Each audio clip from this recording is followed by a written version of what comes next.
బయటకు అందరు కలెక్టర్లు ఆడదంటే ఐఏఎస్ ఆఫీసర్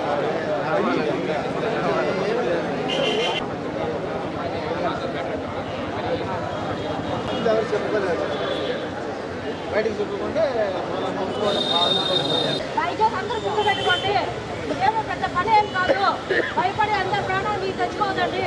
మన ఆరోగ్యంగా ఉంటేనే మన సర్వేలు మన కుటుంబము. ఇది గుర్తుపెట్టుకోండి. మీకు ఏ సమస్య వచ్చినా యూనియన్ దగ్గరికి రండి. రామవాడి సచివాలయం యూనియన్ ఉంది, కొంచెం మర్చిపోకండి ఎవరు. సచివాలయ ఉద్యోగులపై పని భారం తగ్గించాలి. సచివాలయ ఉద్యోగులపై పని భారం తగ్గించాలి. అనవసరపు సర్వేలు అనవసరపు సర్వేలు అనవసరపు సర్వేలు మేము కూడా సచివాలయ ఉద్యోగులు కూడా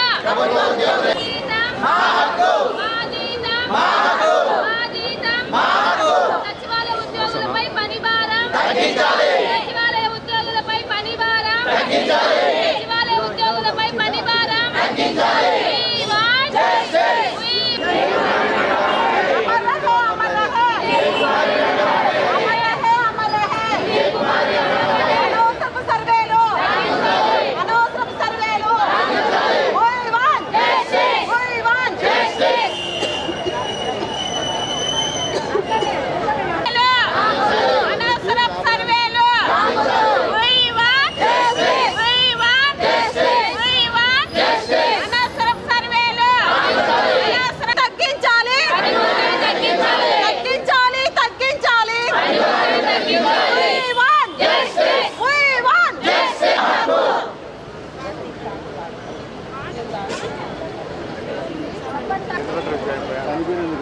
అవును సార్, అనివారం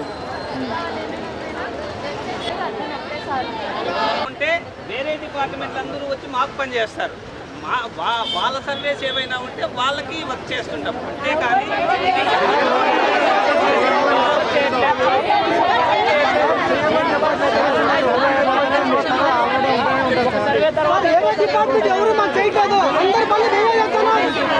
చెప్పేది రండి, మనం కూర్చొని మాట్లాడాలి.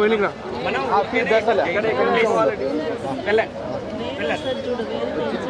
వెళ్ళండి మా చెప్తున్నా. ఆ ఫోటో అయిపోయింది, ఇంకా వెళ్ళండి. అంతా ఫోటో అయిపోయింది, రండి వెళ్ళండి. వెళ్ళి లోపల డిస్కషన్ విషయం ఇక్కడ నుంచి సార్ పిలిపించుకుని రామాద్రి అది నేను చేసేది కాదు. మరి ఎందుకు వచ్చారు సార్? మరి ఎందుకు వచ్చారు సార్?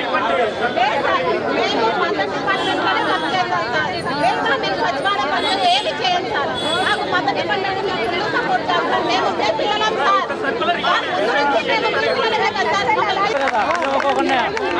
అడగండి, గట్టిగా అడగండి. వాళ్ళకి ఇబ్బంది ఉంటే మాకు ఇబ్బంది ఉన్నట్టు. నా పేరు సంగీత అండి. నేను సచివాలయంలో పనిచేస్తున్నాను హెల్త్ సెక్రటరీగా. మా విజయ్ కుమారి మాకు కొన్ని ఏళ్ళ నుంచి తెలుసు. మాకు ఈ మధ్యలో కొంచెం హెల్త్ బాగాలేదని చెప్పి ఆమె వ్యాక్సిన్ డ్యూటీ మాత్రం మానలేదండి. డ్యూటీ చేసుకొని ఇంటికి పోయింది. ఇంటికి పోయి భోజనం చేస్తుండగా అధికారులు ఫోన్ చేసి నువ్వు డ్యూటీకి రాలేదు, సర్వే చేయలేదని ఆమె మీద ఒత్తిడి తెచ్చినారు. గంట సేపు ఆమెను మాట్లాడి ఎక్కువ ప్రెజర్ పెట్టినారంట. అందుకు ఆమెకు హార్ట్ అటాక్ వచ్చి చనిపోయింది. ఈ పని ఒత్తిడి మాకు తగ్గించాలని మేము హెల్త్ డిపార్ట్మెంట్కి సంబంధించిన వాళ్ళం కాబట్టి మాకు హెల్త్కి సంబంధించిన పని మాత్రమే చెప్పాలని మేము కోరుకుంటున్నాం. గవర్నమెంట్ని డిమాండ్ చేస్తున్నాం. అన్ని చోట్ల అట్లే ఉంది సార్. మా ఒక్క కడపే కాదు, ప్రతి చోట హెల్త్ డిపార్ట్మెంట్ వాళ్ళు 2 పనులు చేయాల్సింది వస్తుంది. కాబట్టి మాకు ఒక డిపార్ట్మెంట్ పని మాత్రమే అప్పగించాలని మేము కోరుకుంటున్నాం.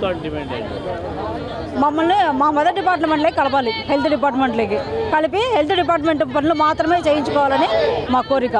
చాలా సర్వేలు ఉన్నాయి సార్, ఎన్సీడీ అని, ఆర్బీఎస్కే అని, ఆర్సీహెచ్ అని. అసలు మేము గర్భవతి దగ్గరికి వెళ్ళలేకపోతున్నాం ఈ సర్వేల వల్ల. ఉదయం నుంచి సాయంత్రం వరకు సర్వేలతోనే సరిపోతుంది మాకు. అంటే పొద్దునూకులు టీసీలు పెడతారు, వ్యాక్సిన్ చేస్తుంటే టీసీ వస్తుంది. మేము వ్యాక్సిన్ చేయాలన్నా పిల్లలకు టీసీ వినాలన్నా, వినకపోతే ఎందుకు వినలేదు, మీరు ఎందుకు మా మాట వినలేదు అని అడుగుతారు. కాబట్టి మాకు మా డిపార్ట్మెంట్ మదర్ డిపార్ట్మెంట్కి మమ్మల్ని కలిపి మా పని మాత్రమే మాకు అప్పగించాలని మేము గవర్నమెంట్ని కోరుకుంటున్నాం. 9 నెలల నుంచి నిశ్చితంగా పరిశీలించినట్లయితే ఈ రాష్ట్ర ప్రభుత్వం గ్రామ వార్డు సచివాలయ ఉద్యోగులపైన చిన్నచూపు చూస్తుంది. అదేవిధంగా అనేక సర్వేలతో రోజుకొక యాప్ పూటకో సర్వే పేరుతో ఉద్యోగులను వేధిస్తూ టార్గెట్లు విధిస్తూ అధిక పని ఒత్తిడితో ఉద్యోగుల ప్రాణాలకు ముప్పు తెస్తుంది. ఇటువంటి విధానాన్ని గ్రామ వార్డు సచివాలయ ఉద్యోగుల సంఘం తరఫున తీవ్రంగా ఖండిస్తాము. అదేవిధంగా ఫీల్డ్ లెవెల్లో గ్రామ వార్డు సచివాలయ ఉద్యోగులు ఎదుర్కొన్నటువంటి సమస్యలను కూడా ప్రభుత్వం దృష్టికి తీసుకుపోవడానికి త్వరలోనే రాష్ట్ర ముఖ్యమంత్రి గారిని, రాష్ట్ర గ్రామ వార్డు సచివాలయాల శాఖ మంత్రి శ్రీ డోలా బాల వీరాంజనేయ స్వామి గారికి రిప్రజెంటేషన్ ఇచ్చి ఫీల్డ్ లెవెల్లో ఉద్యోగులు ఎదుర్కొన్నటువంటి సమస్యలను వీలైనంత త్వరగా పరిష్కరించమని, ఉద్యోగులకు పెండింగ్లో ఉన్నటువంటి అన్ని అరియర్స్ని, నోషనల్ ఇంక్రిమెంట్స్ని, ప్రమోషన్ ఛానల్స్ని వెంటనే క్రియేట్ చేసి ఉద్యోగులను ఆదుకోవాలని ఈ ప్రభుత్వాన్ని డిమాండ్ చేస్తున్నాం.